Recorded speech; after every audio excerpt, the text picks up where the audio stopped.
a few of them, UAA, UAG, and UGA, are stop or termination codons, and that just does the opposite thing. When the ribosome hits that, it goes, I'm done. And it dissociates from the messenger RNA, and there is no amino acid encoded by those three stop codons. There is a special transfer RNA that comes in there and sits there, but it does not have an amino acid attached to it. And so those three are stop codons. And voila, we just subtract 4 and we got 60 left. Okay, but actually that's not important because although the average is 3, it actually varies. All right, so let's look at this redundancy for a minute. Right here, here's 6 codons that code for leucine. There's only 1 that codes for methionine, and that's the range, anywhere from 1 to 6.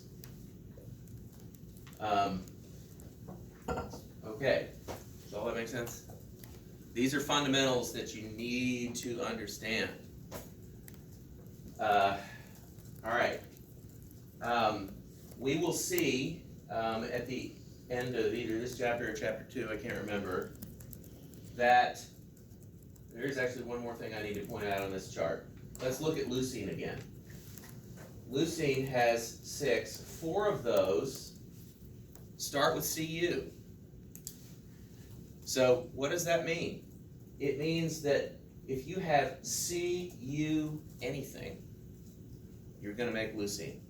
It does not matter which of the 4 bases is in the 3rd position, you're going to make leucine if you have Cu here. It is usually the 3rd base that varies in the redundant codons. So let's find another example. Alanine. All the GCs code for alanine. 3rd base doesn't matter. That phenomenon is called 3rd base degeneracy. And what it means is this, we will see in a bit, that if changes in the DNA sequence occur, that is, mutations occur due to radiation or chemicals or bad replication or something, whatever the reason is, for these amino acids, you can mutate that 3rd base and you aren't going to change anything about the protein. It is a built-in safety mechanism to prevent damage from some mutations. Mutations that affect the 3rd base, on average, have less of an effect on the protein than mutations in the 2nd base or the 1st base. Okay? So it's a built-in, you see, all right, I said in the beginning, I want you to see the glory of God in His creation. This is a great place, right here, okay? 20 amino acids, 64 codons, redundancy, and a safety margin built into the 3rd base. Pretty cool, right? Okay. So, this is, all right, so now let's talk about some of these mutations that can occur. The next few slides are a little bit overdone in detail, but I'm trying to summarize the different classes of mutations that can happen. Mutation just means change, specifically a change in the DNA sequence that can happen due to any kind of mutagenic event.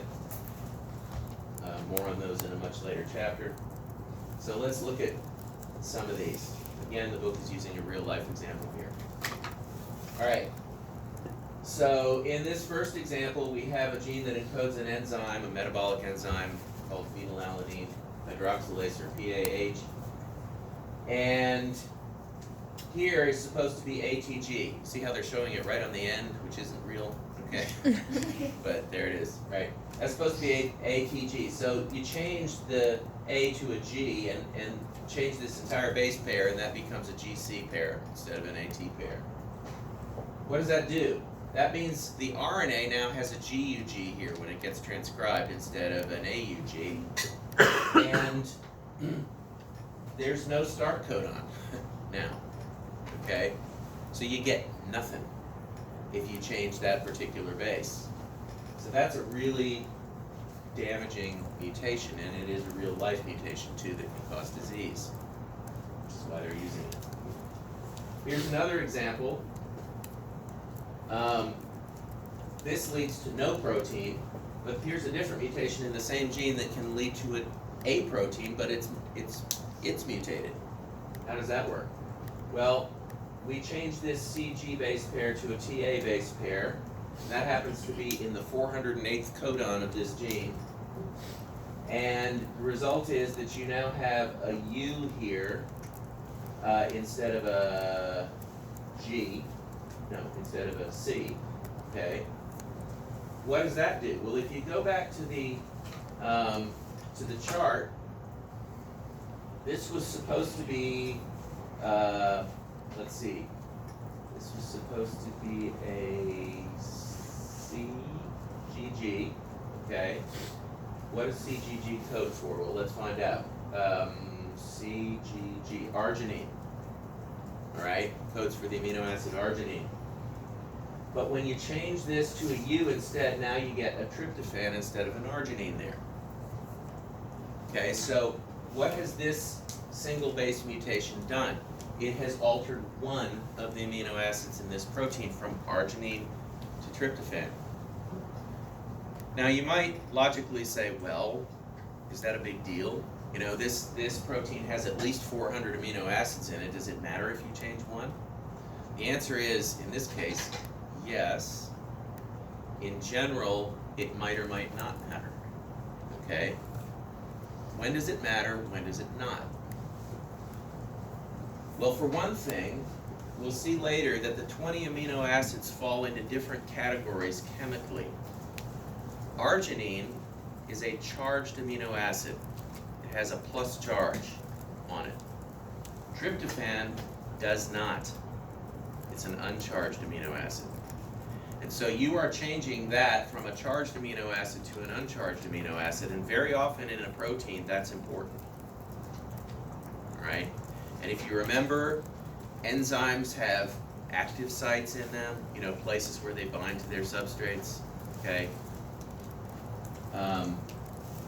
It will, you know, possibly affect that and so forth. Now there are other cases where you can make an amino acid change that doesn't make much difference chemically, and the cell may never know the difference. So there's another sort of gradient of effect there, right? Okay. All right, so we call these single base changes point mutations. There's a mutation at one point in the DNA sequence. So here's another picture of similar things. Point mutations may or may not affect protein structure and function. We just saw that. So if I've got this normal sequence here, and here's the amino acids they have their little abbreviations for the amino acids here. You see you've got an AUG start and a UAG stop. So one way that we can categorize mutations is shown here on the left. Silent, missense, or nonsense. This is one set of terminology for these things. The sets of terminology can overlap. We'll see that in a minute. In this first example, you have an A instead of a G, and it's a third base. See, it's CAA instead of CAG. It turns out, third base degeneracy, it's the same amino acid, glutamine. Okay? So, no difference. That's a silent mutation.